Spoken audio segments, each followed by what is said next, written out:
आपकी ये डेमोग्राफी कैसे चेंज हुई? हैरत होती कौन है। लोग इसके लिए जिम्मेदार हैं? मुझे हैरत होती है 78 साल के बाद आप संभल की एक रिपोर्ट, प्रायोजित रिपोर्ट है ये न्यायिक आयोग की है। ये आयोग है। आयोग के बारे में मालूम 2019 में अरोड़ा साहब रिटायर हुए हैं और रिटायरमेंट के विधि 9 आवर इनको रेरा का चेयरमैन बना दिया जाता है।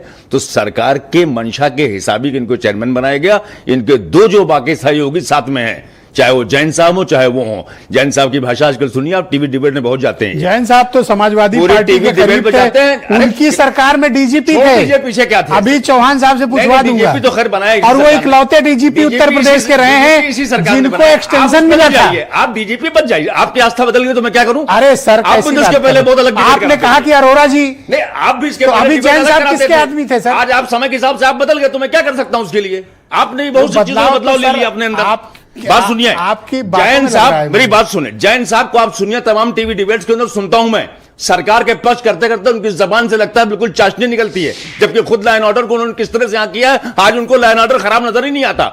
तो पहली बात तो मैं इसको खारिज करता हूं। अगर जस्टिस अरोड़ा बीजेपी के आदमी हैं तो मैं डंके की चोट पे कह रहा हूं कि अरविंद जैन समाजवादी पार्टी से कनेक्टेड है। उनकी रिपोर्ट पे क्यों ट्रस्ट करें? आप वहां गए थे दंगे की जांच करने के लिए, वहां क्या जाके जांच कर रहे साहब? ये हरिहर मंदिर था उस जमाने में, उसके वो मिले हुए निशानात, वो वहां डेमोग्राफी चेंज। भैया हिंदू भागे 47 में नहीं, गलत बोल रहे हैं आप। 47 में जब जनगणना नहीं हुई, 47 में जब यहां राइट हुए, 4 करोड़ से ज्यादा यहां से मुसलमान भी पलायन किया पाकिस्तान के लिए, उसी टाइम पे जहां जनसंख्या मुसलमानों की ज्यादा थी, बहुत से हिंदू छोड़ के गए। आप छोड़ के गए? क्या उनको मजबूर किया गया? कोई मजबूर 47 में किसने मजबूर किया? 47 में पूरे देश में हालात ने वहां पठानों और पसमानदाओं का जीवन मुहाल किया है। सिन्हा जी से पूछ लो। ब्रजेश भाई आप थोड़ा मोड़ रहे हैं मुझे, आप मुझे मोड़ रहे हैं, मोड़िए नहीं।